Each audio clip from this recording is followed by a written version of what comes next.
the topic of discussion is virality on social media. Aram, the other day we spoke on the phone. He called himself a D-list celebrity. And Tony Angelos, I've seen his profile. He's racking in millions of views. So I think a lot of real estate professionals are definitely in the room, and we could benefit from this. Even myself, I'm very active on social media, but I haven't gotten a video that's gotten over 100,000 views, a million views. And this business is all about putting your product in front of people, and you're going to sell more. So let's get started. So if nobody knew you, right?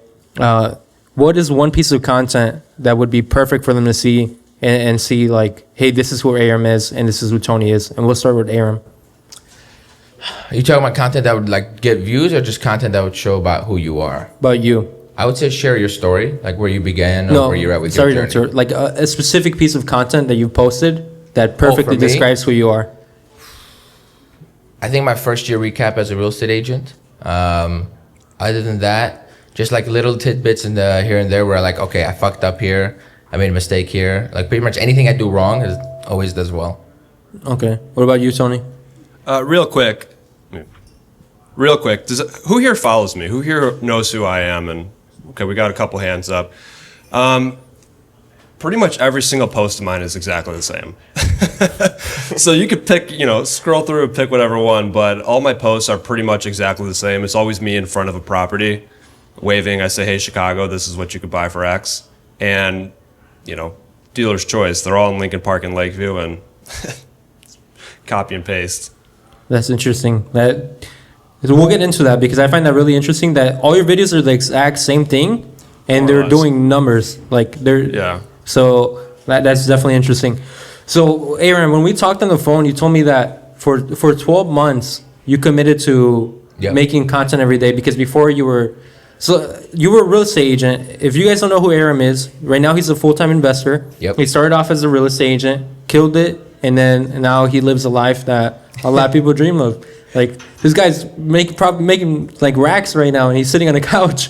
So I do well. When you were making videos for 12 months straight and you weren't getting the results that you wanted, what kept you going? So I wasn't getting results in the sense of I wasn't getting listings and business and making money, but I was getting traction. Like I was getting messages, I was getting DMs, I was getting meetups with people. So it was slowly doing its thing. It just hadn't like ended with a deal yet, right? So that's kind of what kept me going. Is every time I posted, someone would always reply to something and it would establish a new connection. Okay. And right now, when we spoke, you said that a lot of your target audience isn't just young investors, but it's also a lot of real estate agents that are tired of being agents and want to become investors. Yes. What do you think about your content attracts both of those people?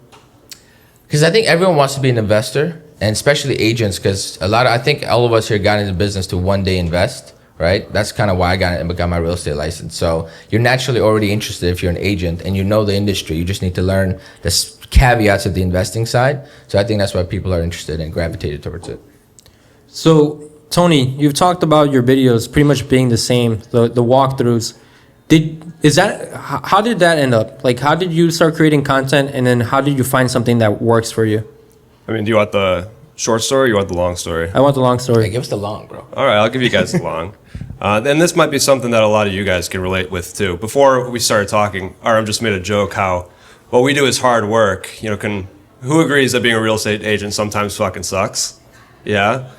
So last year was a tough year. I think I had around $4.5 million worth of deals fall apart, just evaporated. I got hilariously, wildly taken advantage of by a contractor. And I was pretty much in the worst place of my life. Dead broke. I was at my best friend's wedding in Greece, and my card got declined for the hotel room deposit. And it was just like totally fucked. But it's all good because like many real estate agents, I was halfway out the industry anyways. I was on my 12th round interview for a sales role at Goldman Sachs. I was about to be a rainmaker. I was like, it's all good. Life sucks now, but it's about to be really good. And 2 weeks after I came back from Greece last summer, after 12 rounds of interviews, role plays and everything, they were like, you know what, we're going to go in a different direction. I was gutted. No money in my account, totally gutted. I was like, what the fuck?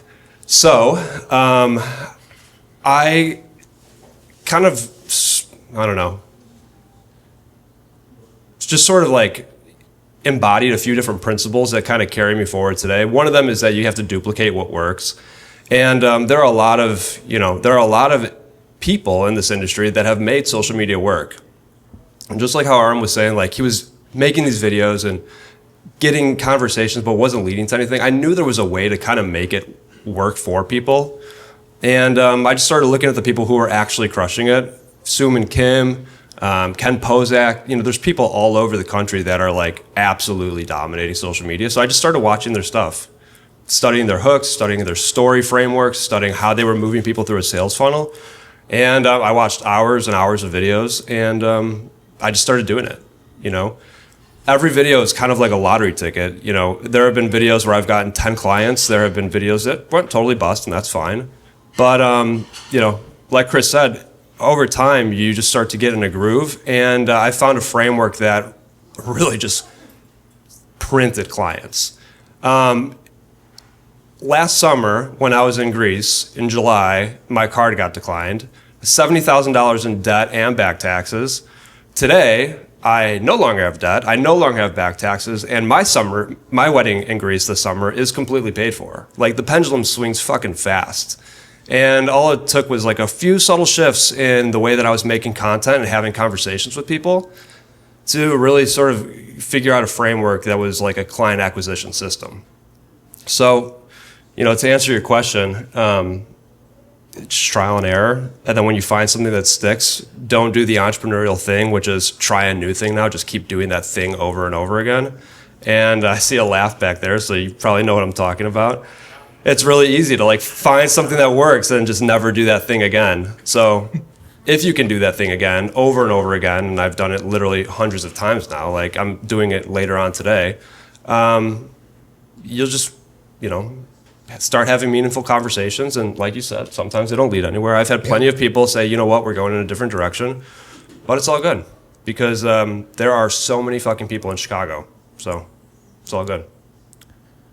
So you found something that works and you just duplicated it over and over. And when we spoke on the phone, you mentioned that one of the things that you do is your face is in every video, right? Yeah. How did you, a lot of people are afraid to put their face out there. How did you overcome that fear? Are you guys afraid to put your face on camera? Is it because you're ugly? No. So I think one of those principles that I kind of embodied was that brand is going to be super important because at any business's core, whatever industry you're in, there's only a few ways to actually grow a business, and one of them is to get more customers. Another one is to just increase your average order value, which you could do that either through like charging more or, increasing your price point. That's probably the easiest way in real estate is just get a higher price point. Or you could be like Aram and just do more transactions, which is great for investors. If you're working with investors, they do a lot of transactions. But most of our clients will only transact once every, 5-10 years. So I really kind of leaned in on those first two, which is get more customers and increase the average order value. And I knew that if you can build a brand, and at its core, just a brand is just an association between two things. So myself, my face in front of properties that I wanted to sell at price points that I wanted to sell at, which is for me, Lincoln Park and Lakeview, because that's where I am. Doing that over and over again just starts to build that association with people. And the algorithm kind of does this thing. Do you know how many conversations I have where the conversation starts and it ends with my mom kept sending me your videos? Like, Shout out to mom. Dude, shout outs to the moms, man. Happens all the time though. And that's really why I decided to put my face on camera, because that association, like that's the hook, Just your face in front of the things that you want to be associated with over and over again. That's really what it's going to come down to. Just like how Aram was making videos for a year straight about investing and his brand and stuff like that. That's how the brand works. But brand building is not linear. You guys know what a J curve is? Brand is like a J curve. It goes down, then it shoots up like a Nike swoosh. No, I love that answer. That's great. So you Aram, obviously it's a bit different because right now you're focused more so on the investing side of things. Yeah. And you show the good, the bad, and the ugly. How do you think that raw, unfiltered approach, like, what do you think makes it so attractive? Because I think inherently everyone knows like it's not as easy as it looks. So when you show that it's truly not as easy as it looks, people are like, okay, you can build trust with people that way, right? So like the reality is 95% I think of, or let's say 85-90% of agents fail, right? But if you go on social media, everybody's doing business. How's that possible? 95% aren't making any money, right? So when you share like some of the failures or some of the like the bad, the ugly, you actually get people like, shit, I relate to that. Okay, cool. This person's real. Now let's watch the journey and watch the growth. Did you do the same thing as an agent? Oh, absolutely. All my negative videos got way more views. Like, yo, I just closed the sale, 2 likes. I lost 4.5 million. What? I don't know why negativity sells, or not negativity, like it's like failure really actually sells, because I think it's more relatable, because more people are struggling than thriving, unfortunately. I think when we spoke on that topic, we talked about, what you show and what don't you show. For you, what is some stuff that you love showing and some stuff that you don't show? I mean, I love showing like the actual like behind the scenes of the business, like how we run our numbers, how we find our deals, what we do, like the bullshit with construction, dealing with the city, like a lot of the nitty gritty stuff in the business, because that's what I find interesting when I'm watching content. What I don't show is a lot just my personal life, like my family life. I like to keep that separate, but that way it's like you might know me on social media, but I also have a personal life that's separate. Like a lot of people, I think that makes it a little bit too much. I'm like, come on.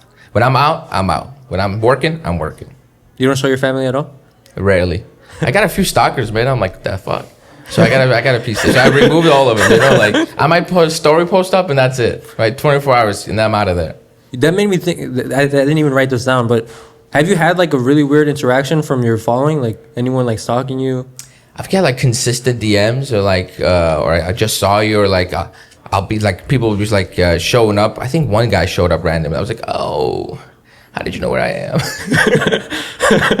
So I don't like that. So now I post when I'm leaving usually. So with Tony, it's not. I didn't know your story that well, and what you said is really impactful.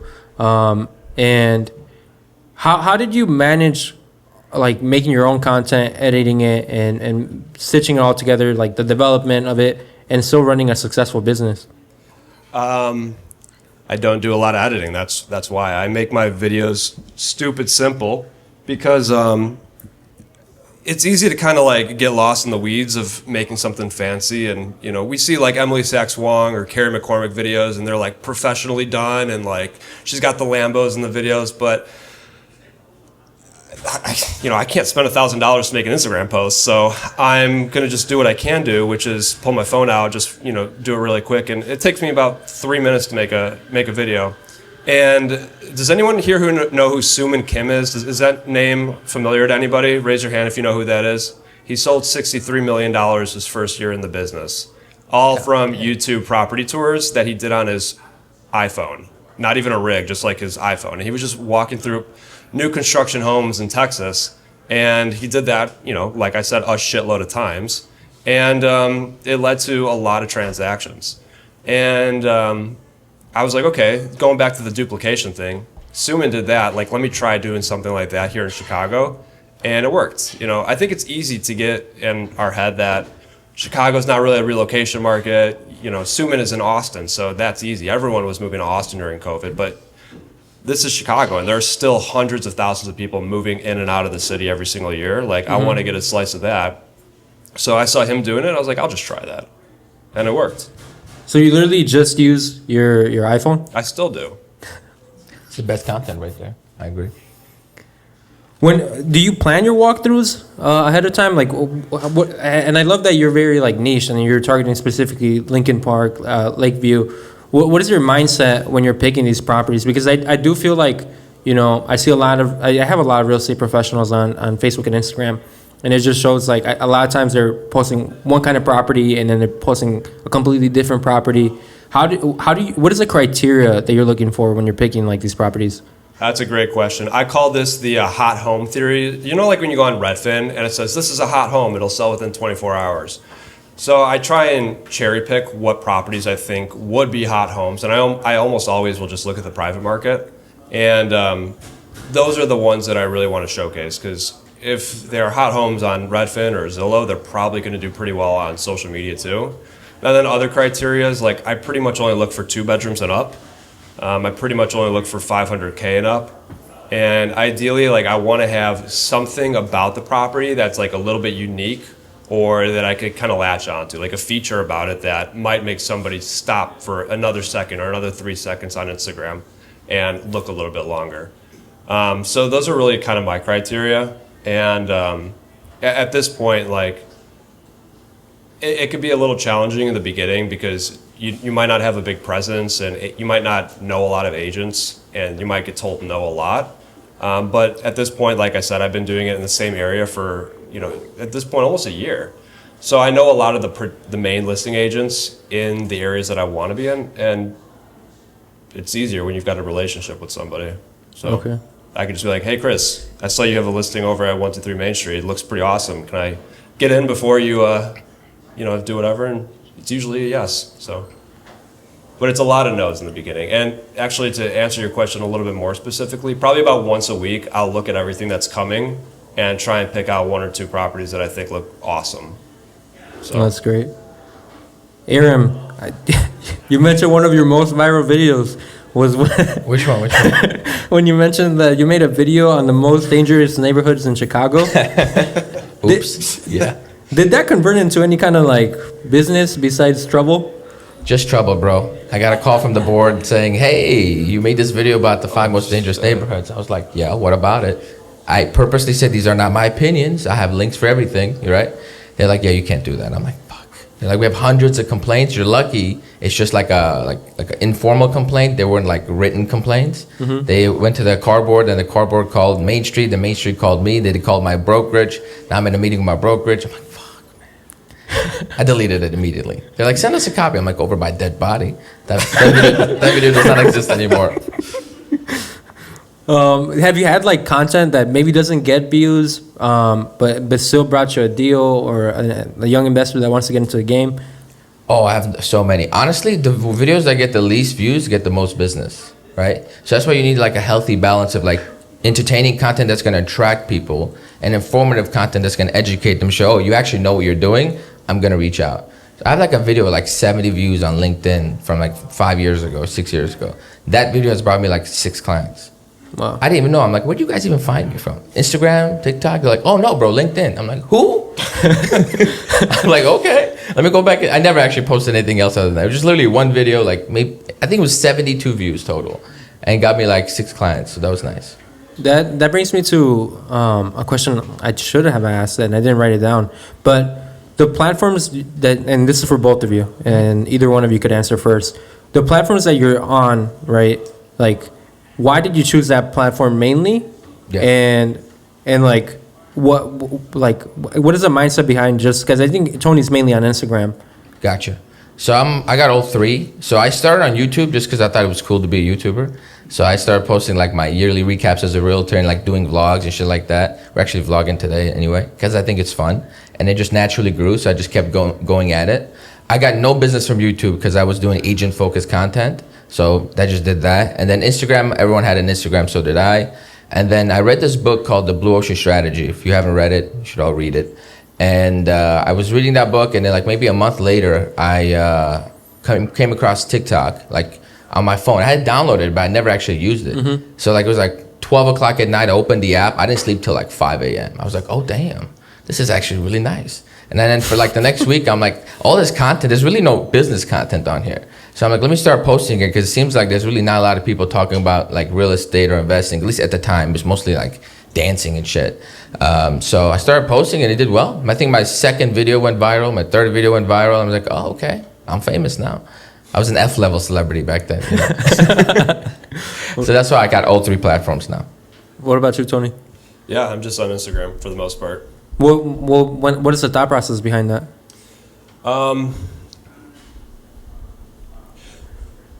Honestly, there's not really much of a thought process other than it's easier to just manage an Instagram account rather than trying to repurpose and repost content. But I like the messaging feature of Instagram a lot. I use ManyChat a lot. And as of now, ManyChat's not on TikTok. And another thing too this in no way impacts my decision to primarily just focus on Instagram, but there was a study done, and it was about like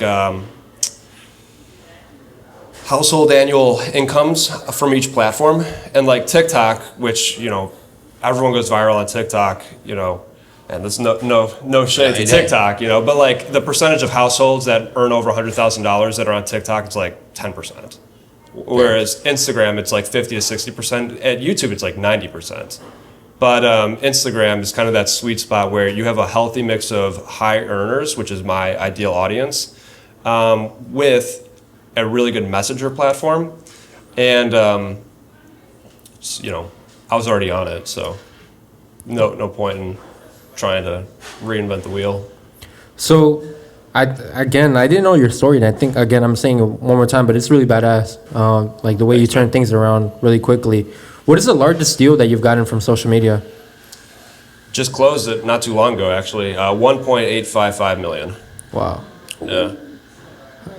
We gotta know how. Come on. Do you want to take a guess? Just posting a piece of property that I thought they might like. So they just saw the property, they hit you up? Yeah, and pretty cool story, actually. When I first met that guy, he came up to me, and the first thing he said to me was, wow, this is so much better than meeting a random agent on Redfin. And that stuck with me. I was like, hell yeah, it is. Because at that point, like, he had already consumed so much of my content, He knew me. I didn't even know what his face looked like, but he knew me. Mm-hmm. And, I've had that exchange over and over again, because by the time people come to you, and don't get me wrong, this is not like you're converting 100% of the leads. I track my numbers. In the past 9 months, I've gotten around like 415 leads, and I probably have around a 10% conversion, which is also similar to like Zillow. So if you guys get Zillow leads, like, it's also around a 10% conversion. And I lose leads to people. I lose clients to people all the time because their friend's also a realtor, their coworker's buddy has a referral. So it happens all the time. But at the end of the day, it's a numbers game, and I have a lot of conversations, and I turn about 10% of those into clients, and they don't convert right away. They take around 6 to 9 months to convert. So it's not like this magic pill where you post a video, then you're like fucking rich. You still have to have a good sales process, and I'm constantly refining and tweaking my sales process, and it's still a work in progress. No, that's great. I love that you track your numbers. And I think a lot of people are active on social media, but they're not actually actively producing. Like, I think Aram made a comment about that. That's very true. How do you balance that of, like, focusing on the views, the likes, the followers, and actually, like, real dollars? I don't. You said it right. Views actually don't matter. And I know if a video goes viral, for me, it's a bust. Like, I'm not going to get any clients from it. Guaranteed at that point, if it hits over 1 million views, like, this is now entertainment. I'm not going to get any clients from it. The sweet spot really for me is kind of like the call it $10,000 to $50,000 view range. Like, that's when I know I'm hitting my audience. Because, like, if I want to attract $1 million client in Lincoln Park, are there 1.5 million of those people? No, it's entertainment at that point. But I know that if it's kind of in that band, I'm getting in front of the right people. And like, my analytics on Instagram are pretty dialed in. Like, I don't hit a ton of agents' feeds. It's like 35 to 40% of all my viewers are in Chicago, and like 60% of them are between the ages of like 25 and 40. That's like the sweet spot. That's what I want. That's great. So, Aram, so I love your transparent style, and I think now it's a little bit different because you're an investor. But when you were a real estate agent, how did you did you have any problems with like trying to stay too polished? Like the difference between entertainment and like, okay, this is an actual professional that I could follow. Nah, I would just, let's say, person just maybe a little bit more dialed down, right? I cuss less, and I try to be a little bit more. I dress better. Right, wear a suit a little bit more often. Now that's why I was like, oh, what's the dress code to this?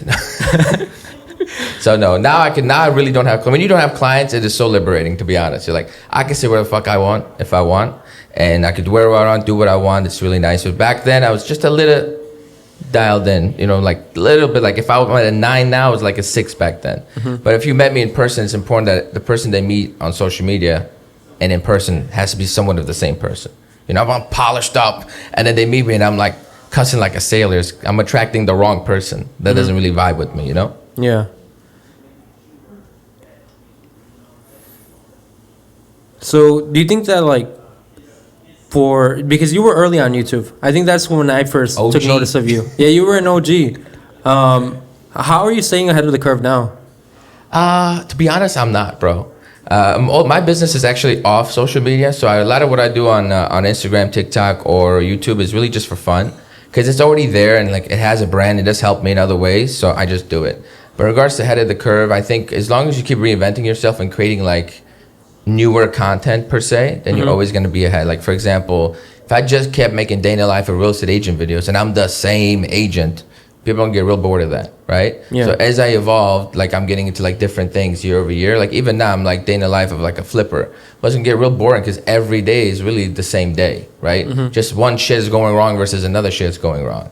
That's why we get into new development, then commercial, and then just keep recreating yourself and try to sell through stories if you can. Tony, you talked a lot about how you just found something that worked and you started doing it, and you weren't the first one doing it. You saw others doing it, and that's how you got the idea. Do you like not worry about someone doing the exact same thing you're doing in the exact same area? No, I encourage it.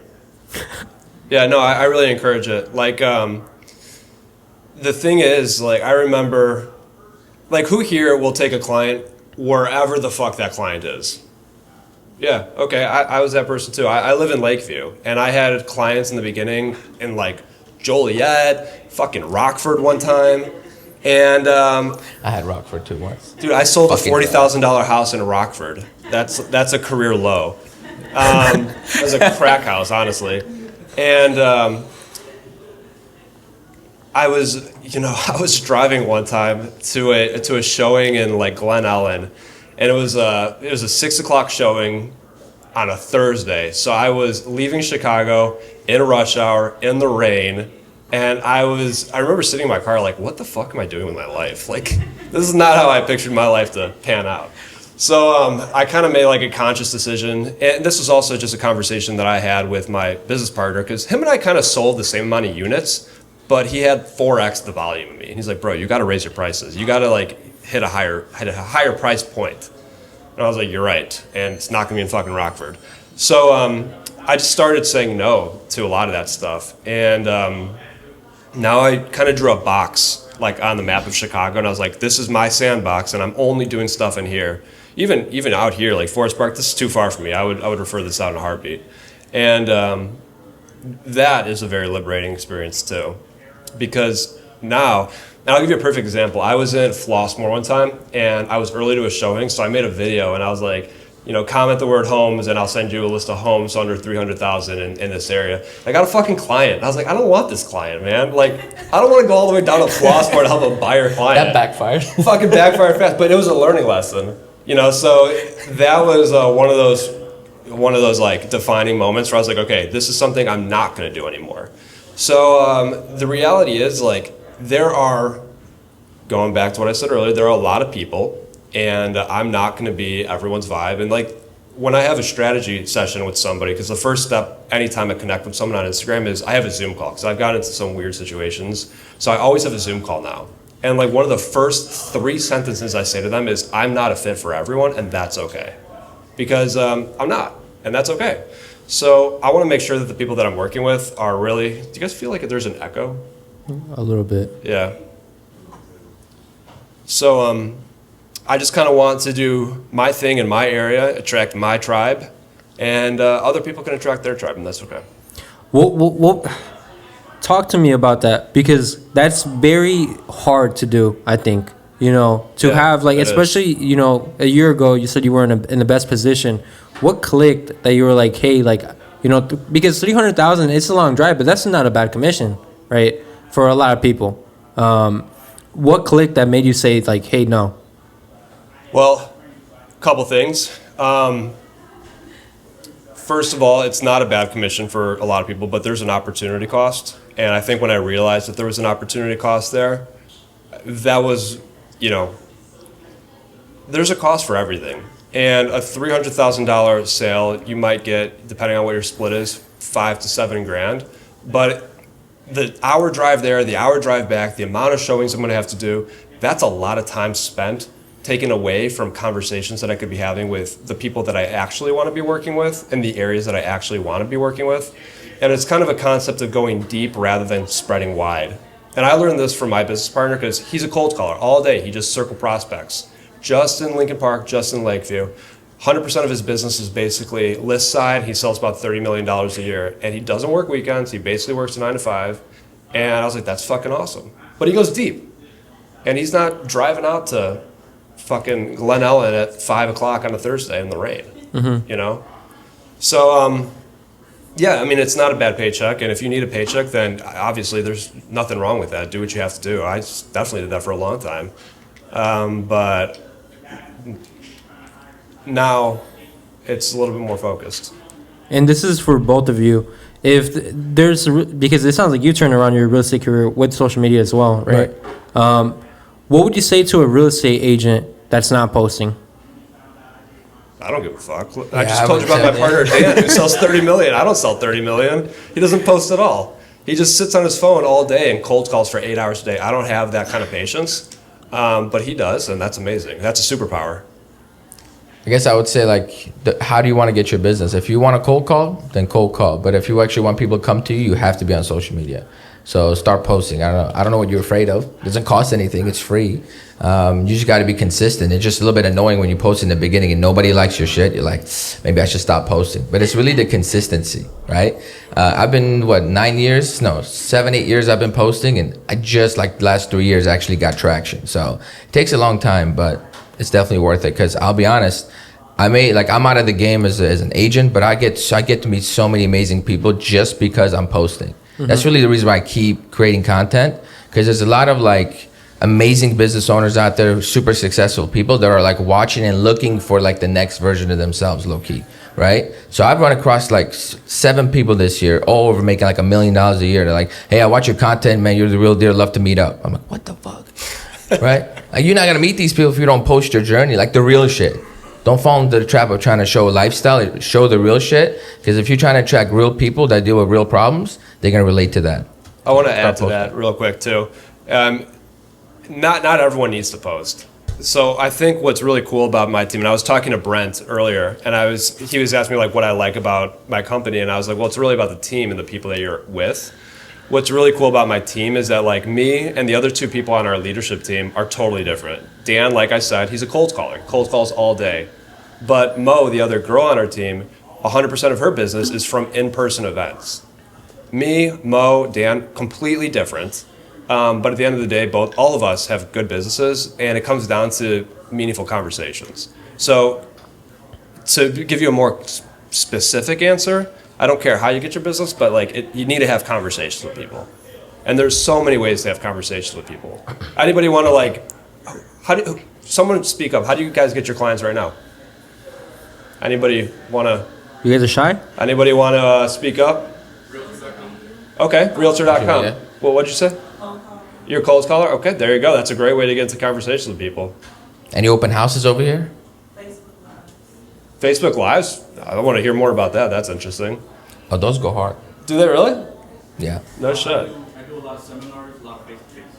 Fuck yeah, that's awesome. What kind of seminars? Buyer seminars, different types of, How do you get people in the room? hook up with the lender, and just post on social media. I usually try to go with a lender that has a good following. So Smart man. That's smart. Hit me up, That's hit me up. leverage. Do you do a lot of direct outreach, individually inviting people to your thing? yeah, so all our past clientele that we help, we usually like to send them emails with all our info so that they can send us their people that they know. Cool. Family, friends. Okay, 3 people, 4 different ways to have meaningful conversation with people. That's awesome. Very cool. So yeah, I really don't think that posting content is important. It is just one lever of many ways to get leads. 2 last questions, and then we'll open up the floor to Q&A and make a huge announcement that I'm really excited about. But the first one is, what is, and this is for both of you again, what is one piece of content that you see and you just instantly skip? You want to go first? Dancing videos. So I think that everyone has like their thing. Going back to like the vibe and tribe thing, there are a lot of really successful agents on social media that they just will post like the B-roll and it's like, you know, home buyer myths. Here's what you should do. Like I don't care about those at all. Yeah. But like the types of posts that I do like, I love like stoicism quotes or like cinematic things or like storytelling. I love storytelling because I have a longer attention span and I want to follow an interesting story. But there are a lot of people that don't and they'll skip it immediately and they want to see the quick 5-second. Do you guys remember the 5 to 7 second rule where it's like you can't post a video for longer than 7? Every video I post is 60 seconds. So There you go. I max that shit out every single time. So yeah, but that just goes to the type of person that I am, and like I do well with that type of client too. For me, I would say it'd be like, it was like hype videos that are like fake flexing. I can't fucking stand those. Yeah. So if you're showing like a lifestyle and I'm like, I know you don't make that kind of money, so I'm scrolling right past you. Like people like walk past the Lambo motivational quote like da da da da da, work hard one. I'm like, fuck out of here. The 8 a.m. Go routine. to work. What's up? 3 a.m. The 3 8 a.m. a.m. routine. Oh, he's a morning routine guy. Jumps in the air 4 minutes later. He got evicted from his apartment. I read that. I think he gave somebody a key. He gave fob him, or yeah, something. he copied his key for the building. That's hilarious though. No, And and then you then could do that. what is especially I mean it sounds like both of you have a similar story with the real estate career, but what was a moment like a moment where you had like holy shit, this is actually working? You wanna go first? Yeah, the first Instagram lead that I closed, from the day that I met him. So I do like a training for all the new members of our team every month, and I have a screenshot of this too because like I still can't believe it happened. But like I have the initial screenshot of his, you know, he commented on one of my videos, and then ManyChat sent him the automation, and this was like, I don't know, mid-July, and I ended up closing him like August 15th. So it was like 40 days from the very first time that I met him to closing date. And I was like, wow, I think we have something here. Obviously, most of them don't go that way, and that's actually a very risky thing. Like you don't want to get success too quickly because then you start to underestimate how difficult it actually is. But that was one of those things where I was like, oh shit, I think I figured something out here. So yeah. For me, as an agent, I never really felt that way. Even though like I was getting leads coming in, but it's just I never felt like I could turn a nozzle up and down. So I felt like I had no control over it. So I never felt that way as an agent. But as an investor, it was like I want to say about maybe October. I was like buying 2 houses a month. I was like, damn, we got this in the bag, you know. And then this year, my goal was to just do like 15, 20 flips. We'll probably do 15 by July. So I'm like, okay, let's up it to 30 now. And I'm like, Damn. okay, nozzle up, nozzle down. So we figured it out. Now I feel good. Have you ever gotten a deal from social media, like an investment deal? That's a good. Yes, my best deal ever actually. I was just scrolling through Instagram. It was like a random Tuesday, and this wholesaler just puts up a house in Arlington Heights. I'm like, Arlington Heights, $300K. I go see it the next day. I put on a contract, raise the money to buy it. That deal 5 months later, maybe $120,000 in Damn. like profit. Yeah, I love social media. All right, we're gonna open up the floor for a Q&A. Ending a little bit short, just because we unfortunately did not have Nick, or else it would have lasted a little bit longer. Any questions? Brent? Talks about video length. So when you're talking about your story, how long do you want those videos to be? What does the best typically for you? Or if you're showing properties, I know you talked about that 60 seconds. What is your time frame with educational videos and like podcast or knowledge-based, togetherness, I suppose, videos? For me, I would say don't worry about that shit, bro. Worry about making actual good content. Because there's videos that get a lot of views that are 10 minutes, 5 seconds, 60 seconds, right? Just make sure the video itself is good. Like it's not too long-winded. You get to the point. There is a good hook. And you actually are telling a story in a chronological order where people can keep up. That will actually do better than you're like, okay, I need to keep it at 59.58 seconds, right? It doesn't really matter. Good content will get across. I agree. I forget exactly where I heard this, but it was from like a writer, and he said it needs to be as long as it takes to get the point across and no longer. So concision is like a really important thing for me. Like in sales, like if you're having a sales call with somebody or like a new buyer introduction or like whatever, listing consultation, being concise with your words is super important because it's really easy to start rambling on and, you know, not necessary. And that's extra true for social media. I agree. That's a great question. Any other questions? For like any posting on Instagram or anything like that, is there a certain number, like a budget that you say, or where you just kind of go all, you know? Zero. Also, you're all natural? Zero. Same for me. I don't spend any money, except for videographer over here, but that's for YouTube. But Instagram, TikTok, it's all on my phone. I do it for free. I literally just go like this. All my videos that do well are the ones like this. I used to have like a videographer that would like film like hours of content that I would have to film and like I'd have to like sift through and edit. No views. And I'm like, just post this for 3 seconds, views. So no money needed, bro. Yeah, something that I have been thinking about though, and I got this from, I forget the guy's name, but he's like Gary V's marketing guy. I don't know if there's a specific name for this, but if you have a video that does really well organically, if you put some money behind it, it'll do extra well. So I've definitely considered that. I've never done it because like when you have a video that does really well, just handling the amount of like lead volume that comes in is already challenging. And like that was a hurdle that I had to figure out in the beginning. Like what do you do when 30 really qualified leads come in one day? Like a lot of them slip through the cracks, and that is a really upsetting feeling. So like I just haven't like felt the need to do that. Maybe if I had like a product that I could sell, like an e-com product where like fulfillment wasn't an issue, but with real estate, fulfillment's the biggest issue. And when you already have a video that's doing well, let me put it this way: if you have a shitty video, putting money behind it's not going to make it any better. Is that fair? I think we had a question in the back. Yes, hi. Okay, so you had mentioned something about location, and I do understand that when it comes to real estate, everything is about location, location, location. However, when it comes to posting, I do, as of now, I'm using more Snapchat for a platform. I haven't gone to YouTube or anywhere else, and I'm still starting. Honestly, it's just been like a few weeks. I've always been doing it like, you know, more for me, like fun, but now it's like more intentional, doing it more public. And I noticed that when I tag locations and get more like followers, I can go up to like 3,000 within like a few minutes. Just following my one post, for example. Depends on the location I go to. So what would you say to me and advise me when it comes to location? What should I do as far as maybe tagging location? Does it make a difference how I will be able to get followers? Like, do I need to target certain locations? Is what I'm trying to ask.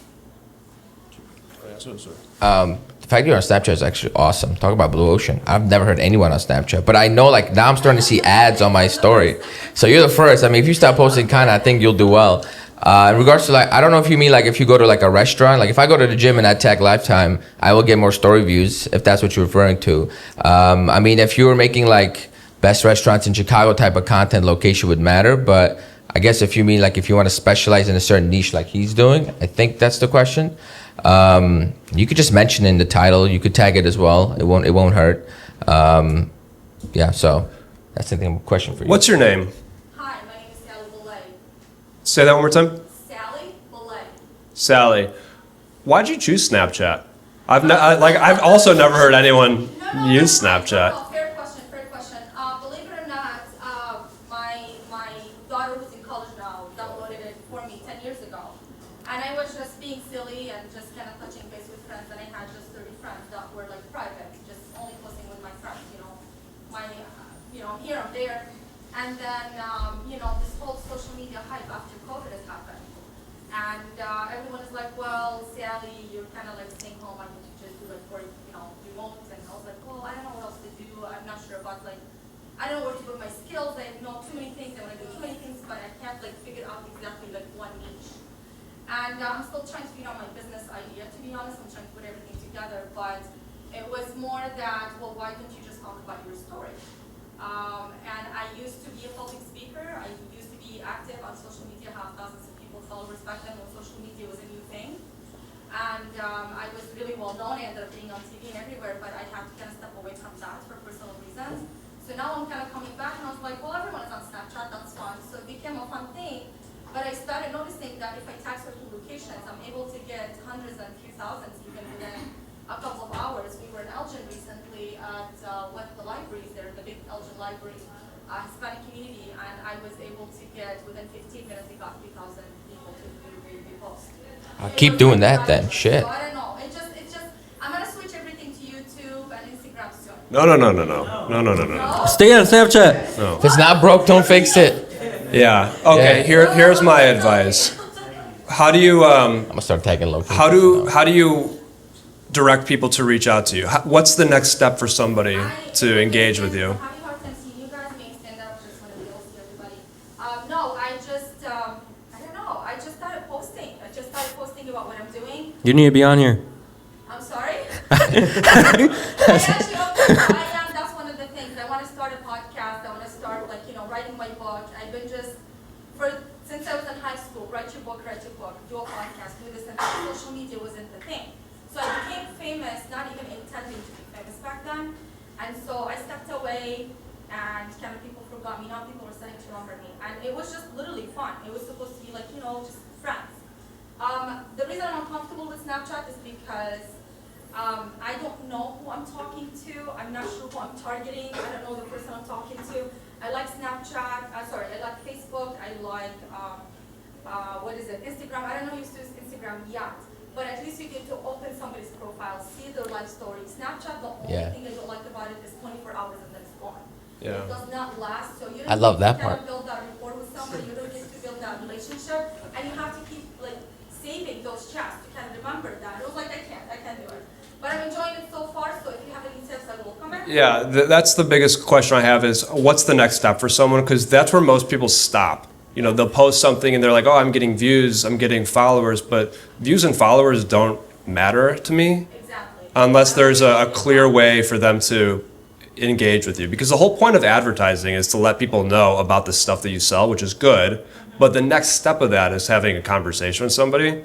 And unless there's a way for Snapchat to facilitate that conversation, I have. It's good, it's just challenging. That's my personal opinion. challenging is fine. I think too many times people are like, I need something scalable and I need it now. And it's like, No. Take your time. that's like, you don't need that. Like scalable is cool and sexy, whatever, but it's the same thing with like automation. People will over automate their businesses and neglect having real conversations with humans.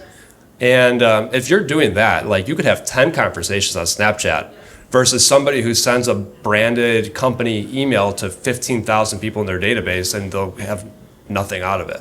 So I don't. It's personal. I like it. Well, if you're having those conversations and there's a way to move them off of Snapchat into a Zoom call or some other, something like a lead magnet or a downloadable or something that they can, turn into a hand raiser, just keep doing that. And don't stop doing that. Don't write a book. Don't start a podcast. Don't distract yourself. Just honestly keep doing that till you are getting like 2 or 3 clients a month. All right. Well, thank you for the advice. I appreciate it. Thank you. I see a hand.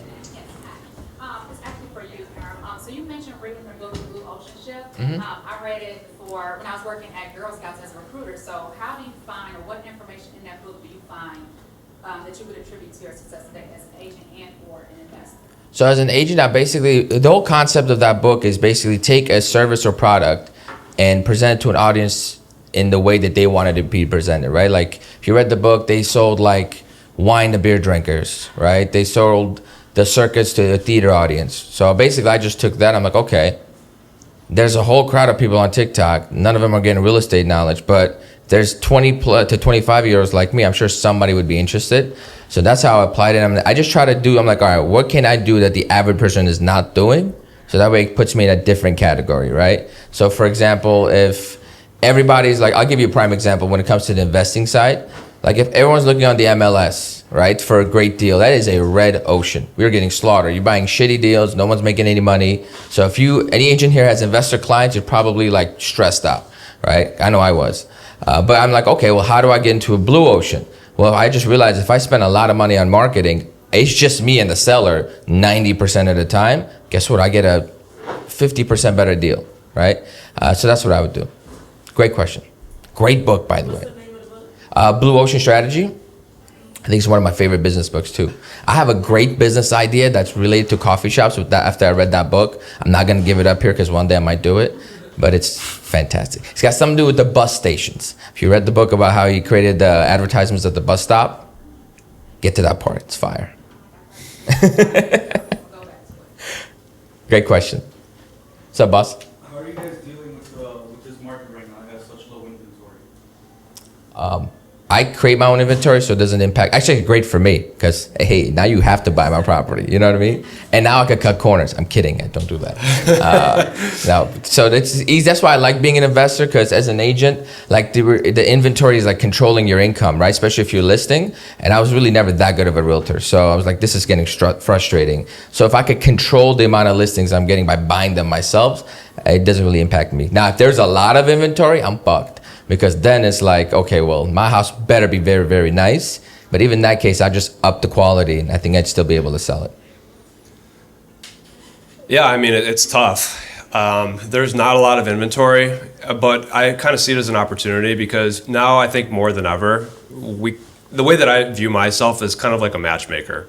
And like our strategy to go deep, not wide, has been really advantageous for this because, you know, I might be talking to Bob, who's got a 2-bedroom condo to sell, and he wants to buy a 3-bedroom condo. And I'm talking to Mary, and she has a 3-bedroom condo to sell, and she's downsizing. Well, it's like, now we can like make these connections happen. And I think like our team, I think about 30% of all of our transactions over the past 6 to 12 months have been totally off market, just pure matchmaker.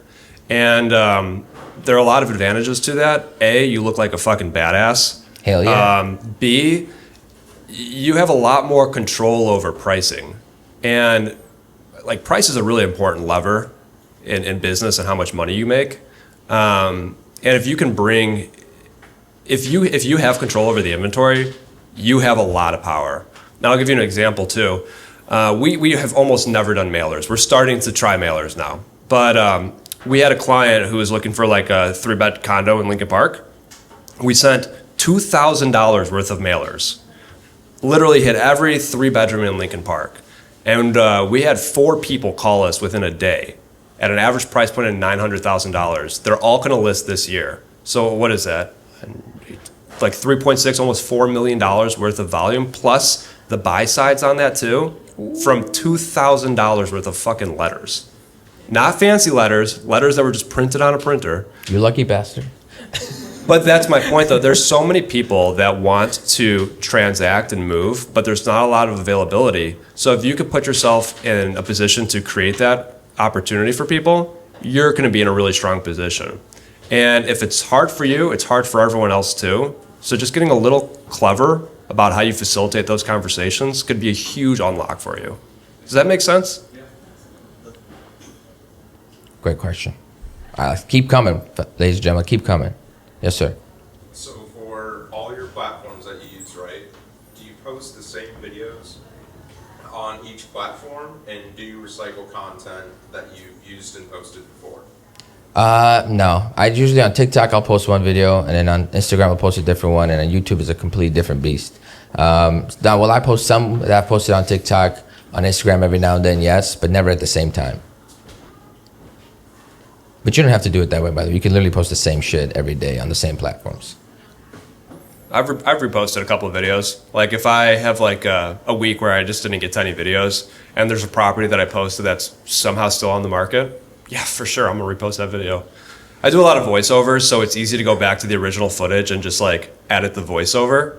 So like if there was a property and then like 3 months later I had a price shop, I'll just go back to that original video on CapCut, change out the first like 6 seconds, repost it again. If it went viral the first time, it almost always goes viral the second time. So yeah, I think I just had a closing yesterday and I posted that property. That was an Instagram deal too. That video I posted twice, and collectively I think it probably had around 300,000 views. A lot of conversations from that.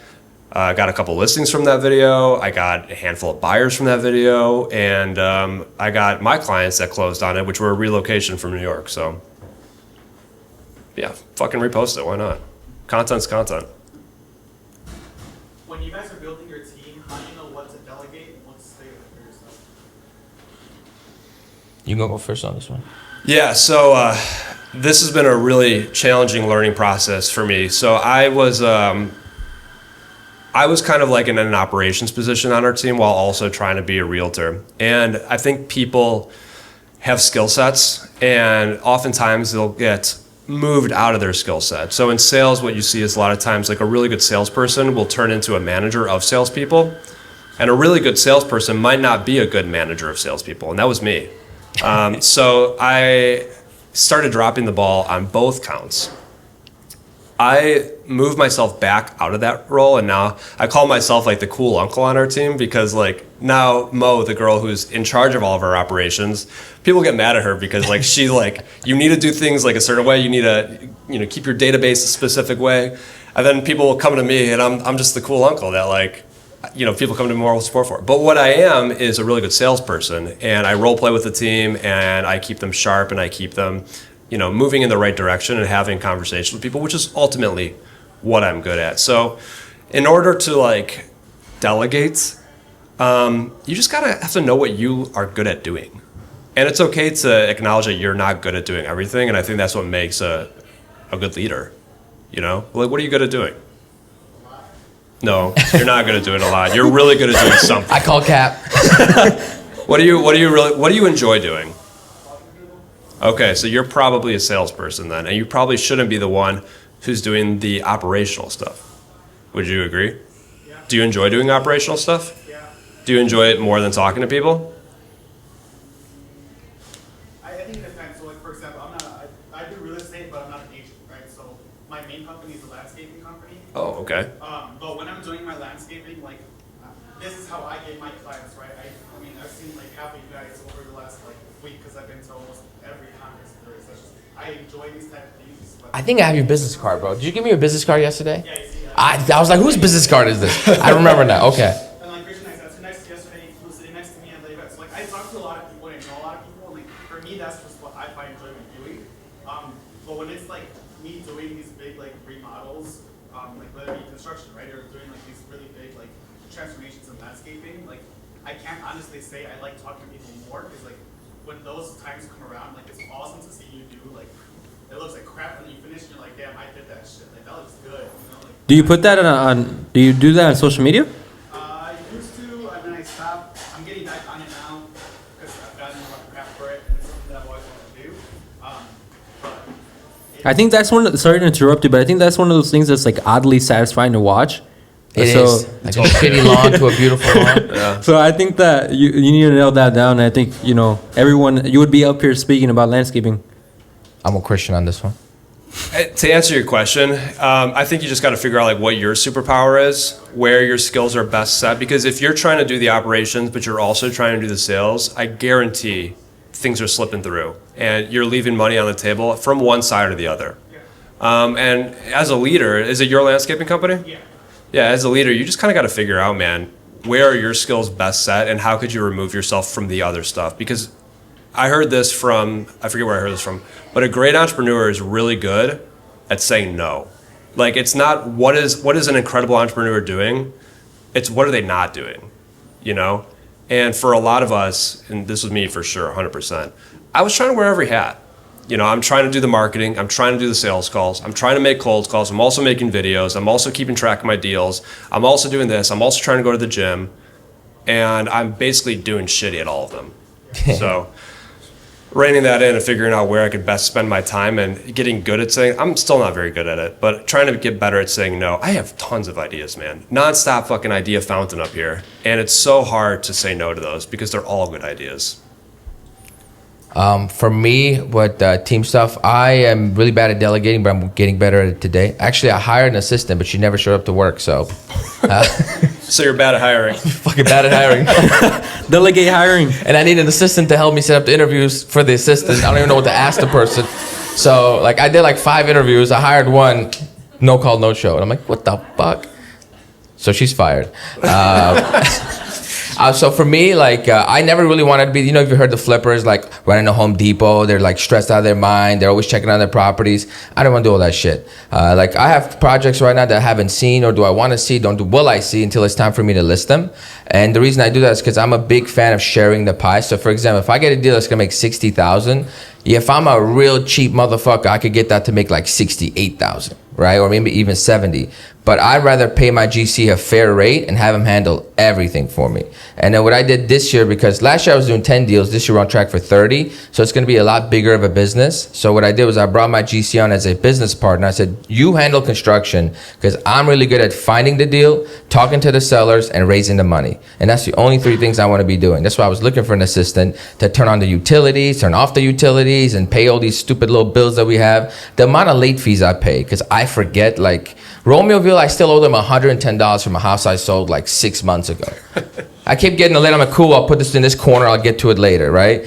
Property taxes, cool, I'll get to this later. And then like late fee. I just pay them at closing, thankfully, right? But this year my GC handles all the construction. So really, I could do all this, but we're still renovating 5 homes right now that I'm not even involved in, right? And I do the same thing. I make sure that my GC knows how to share the pie, because if he does all the work, then my projects take 3 months to do versus 6 weeks, right?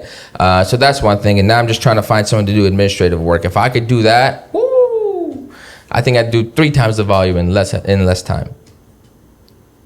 Got to delegate. Amen. Thank you. Of course. Any last thoughts, questions? I just want to ask you a really quick question. When did you get to that threshold, right? Because we all get to a threshold where we're like, I can't do this by myself anymore. Oh, okay. Like, this is impossible. Wait, the agent to investor side, or just Well, you're progressing, right? So Right. like, you're at a phase now that in 5 years' time, 2 years' time, your story's gonna look different. I'm gonna be stupid rich, You know, hopefully. fair, right? Yeah. But like, what's your threshold? Everybody gets to a threshold where you're like, I've maxed what one person can do. Like, I love your point. The idea of an entrepreneur learning to say no, how critical Yeah. it is, right? Because you gotta surround yourself with people that are better than you, and all those other things that you can't stand doing anyways, right? But what point did you get to where you said, my 3 things are Yeah. finding the deals, talking to the sellers, finding the money. Somebody else got to do something else. What drove that? For me is I call myself like slipping a little bit, right? Like I was so busy doing all the little shit that I didn't have time to find the deals. And we had like a slow month. Like I think in December, I didn't buy anything, right? I'm like, whoa. We got to fix that. No, I did buy something. November, I didn't buy anything, right? So I'm like, okay, we need to get this figured out. And that's kind of where I'm like, if we're going to be buying, once I realize I'm buying 2 to 3 houses every single month, and therefore selling 2 to 3 houses every single month, I'm like, okay, I need a little bit of help. Now, I always had my GC, and he always did a lot of the work, but it's always different when their money's involved, right? So I brought him on as a partner. I was like, why don't you get involved so you make the same money as I make, so that way you can put in the same effort. These are not your projects, right? I'll find them for us. I'll raise the capital for us. You just put 50% of what I got to put in, and then you take it from here. So that way I could just sleep easy at night knowing my construction's handled and somebody else is checking on the job sites for me. And basically, once the volume started coming in, I noticed myself doing poorly in quality of service. It's time to add on. So what's the next one for you? What's that next level? I know you're gonna be. Yeah. We're all gonna be crazy rich at some point. Fuck yeah, we are. You know, what's the next thing that? Assistant, bro. I need an assistant. This is getting out of hand. Like I had like 6 things for her to do. Like I have emails I haven't even opened because I'm like, oh, this is a great assistant task, right? So once I hire the assistant, that will give me the time to step away to actually, okay, how do we grow the business more? And for me, like if you guys have gotten into flipping, it's really not a scalable business, right? It's a great way to make like $1 million, maybe even $2 million if you really go gun ho. But it's just not the business you want to do mass volume in, because ultimately the input to build like a $5 to $10 million a year income is exactly the same input to make the $1 to $2 million. It's what I discovered, right? So I might as well, once I figure out where the next avenue is going to be for me, I'm going to dial into that. So the flips is kind of like a stepping stone to it. And from what I see from my lens right now, it's either going to be new development, where I'm either building homes or building like little townhomes or rows of townhomes or whatever, or it's going to be commercial real estate. I own 2 projects, like 2 apartment buildings right now, so I'm exiting those, and we'll be buying a shopping center hopefully by the end of the year. We'll see if that's good. If I lose money, we're not doing that shit again, and we're going to development, right? And then the flipping is going to keep me in business so I can try all these things and learn what's going to work for me. Awesome. And respectfully, I don't think you fired her. I think she quit, bro. I I think so too, bro. I was telling my boy, I'm like, she better be in the hospital or something because text me, you know? Fuck. I was so excited, but now I have to go interview again and like shit. Thank you, brother. That was great. Great questions. Anyone else? Are you guys from Chicago? I'm from the suburbs, streets of Woodfield. I appreciate you being honest. I'm tired of y'all suburbanites claiming shit. You know? But if an outsider asks me, I'm from Chicago. You're from Chicago. I don't give a damn. Okay, I live 20 minutes away now, so I'm the same. Are you from Chicago? I'm from Palos Hills. Okay. Wait, what? Palos Hills. You commute to work? Fuck no, dude. I grew up there. Oh, I live in Chicago. okay. Yeah. I was like, damn, that's 10 a long years time. I've been a Chicago person. But yeah, grew up 20 minutes away. Yeah, I'm from Chicago. Chicago, best city ever, man. I've been everywhere. Like We're all from Chicago. Are we all from Chicago? all from Hell Chicago. yeah. If you take the weather away from some of these like popular cities, they'll be a piece of shit. Okay. Take weather from LA, from Miami, no one would ever go there. Here, we're still here, and it's dog shit outside, except for today. Today's pretty Nice. decent. I like today. Today's I didn't wear a nice. jacket today. Me as well. neither, bro. Dude, I got my elbows out and everything. Yeah, I love it. Question. Go ahead. Either one of you guys, do you recommend like reading books constantly or no? I mean, if you're reading self-help books, waste of time. I can read the title and tell you everything you need to know. But if you're reading like practical books, they're gonna teach you like, finance terms or like commercial real estate stuff, investing stuff, like practical, like tax advice. I would read those books because they're very helpful. But I wouldn't read like 7 Habits of Successful People. It's like wake up in the morning, be consistent, set your goals, do what you're gonna say, like all the same shit, right? I think you learn a lot more by just doing shit, making mistakes, and learning along the way. If you could get someone that's already done it and they're willing to help you and coach you through it, that's the cheat code better than any fucking book. Yeah. I sort of agree with that. I'm not the guy who's like reading tons of books. I'm the guy who like reads a book over and over again. And for me, that book is $100 Million Leads by Alex Hormozy. Any Hormozy fans in here? I have that book, just never read it. The hairy guy? What's up? He's like I think I know who you're talking about. He's like, he has a lot of hair. He does have a lot of hair, yeah. Buff guy with a tank top, right? Yeah, With a yeah. tank top. But that book, $100 Million Leads, that I've kind of, quite honestly, like that was the shift for me. I basically have installed that book into my business, one chapter at a time. And $100 Million Leads. The book is basically a blueprint for how to generate leads for a business. And it's extremely tactical, very valuable. You could literally pick any chapter in that book, just read that chapter, and you could have a massive business. And for me, the chapter was the content chapter. But every chapter applies. It's a great book. You could basically listen to it for free online. And I would just read that book over and over again until it's in your DNA. I'm gonna get that one. Have either one of you guys read Ninja Salad? Yeah, Which I love one? that book. Ninja Salad. Ninja Cell. I have read that book. I don't know how I feel about that book. I like the book. I think it's more theoretical than it is tactical, which is great, But I'm not a morning routine guy. I'm not the guy who's gonna like wake up and practice gratitude. I'm the guy who's gonna wake up and be like, it's time to work. And quite frankly, like I think this is just a personality thing. But like my fiance, she's always like, I gotta meditate, I gotta gratitude. I'm like, you're fucking crazy. Like, go make some sales. Like your meditation is not gonna put money in the pockets like selling is. So. It's just a personality thing, I think. I don't need to put myself in a mind space to be productive. I just have the ability to like switch it on, and unfortunately, I'm not very good at switching it off. So I need to like take a while to decompress. But I could wake up and within a minute be like, time to go to work. So I think if I remember reading that book, it was like you have to send like 3 handwritten notes, right, a day, and then check in with people. Like, I hate that shit. Like, hey, I was passing by this bush and I thought of you. Fuck that. So I will be I honest. think of you at all.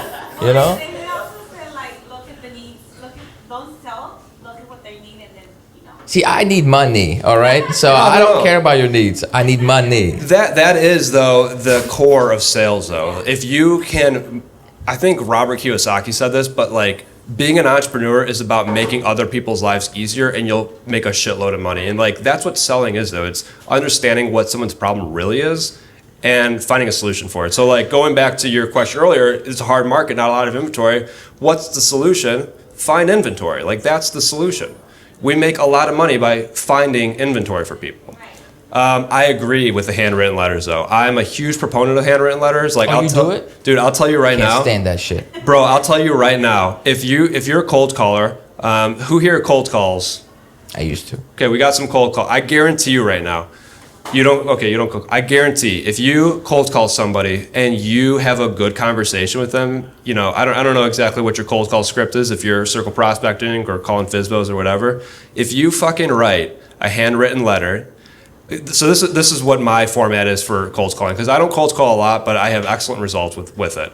If you have a meaningful conversation with somebody, at the end of that call, send them a face, like a video, a selfie video, say, hey, putting a face to the name, great talking to you, and write them a handwritten letter. It says, great talking to you on, what day is today, Friday? Great talking to you on Friday, with your business card in there, because they're going to get that letter in 4 or 5 days. They're going to get it next week. They will have forgotten about you by that time. But that's another reminder that you talked to them a few days ago. So now you have hopefully sent them an email following your call. So you sent them an email, you sent them a video with your face on it, and you sent them a handwritten letter that they're going to get a week from now, reminding them that you talked to them. You're fucking light years ahead of everybody else. I guarantee it. And most people that cold call, like my partner Dan, his goal is 5 new contacts a day. You can send 5 letters that say, great talking to you on Friday. It takes 2 minutes, and it's fucking cheap. And it's a meaningful impact. So I am a proponent of handwritten letters. If you go on a sure they listing work for appointment, send a somebody. handwritten letter afterwards thanking them for their time. It's a But huge throw a honor. Starbucks gift card in there if you send me a handwritten note. I'm like, what is this? Oh, coffee.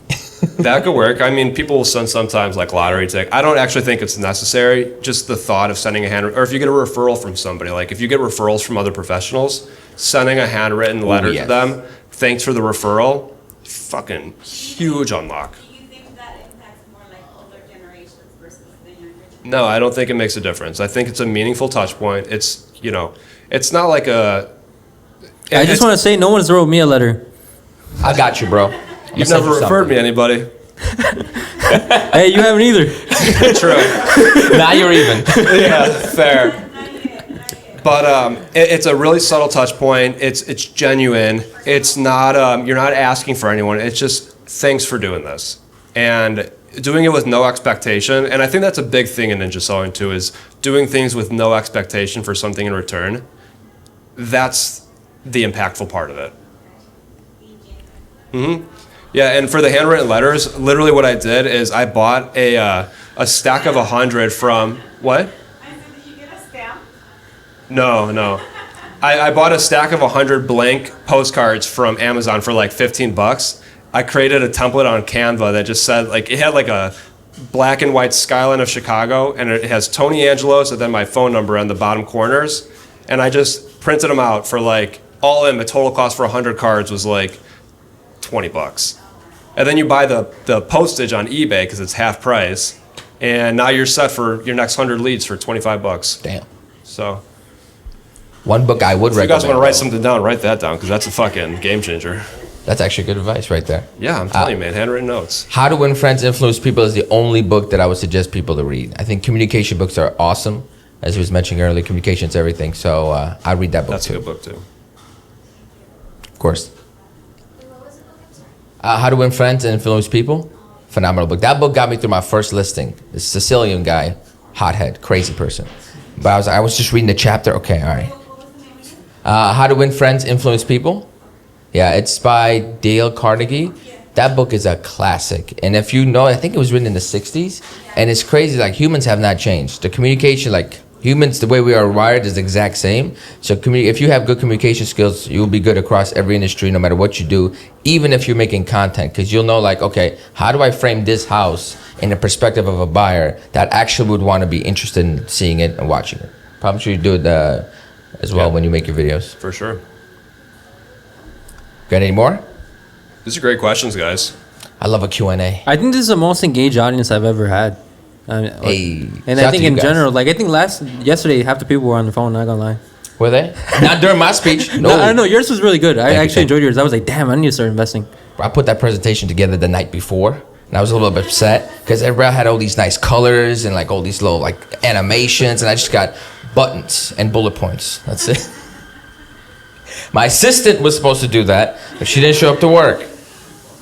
Cause she quit. She quit. She fired though.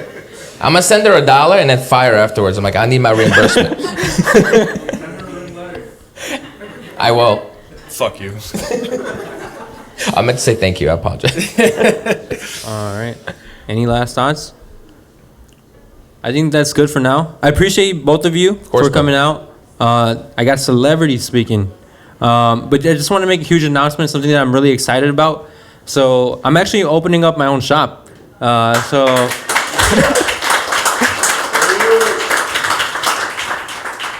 So a lot of loan officers try to sell you products and this and that. I have everything your lender already has, nothing special.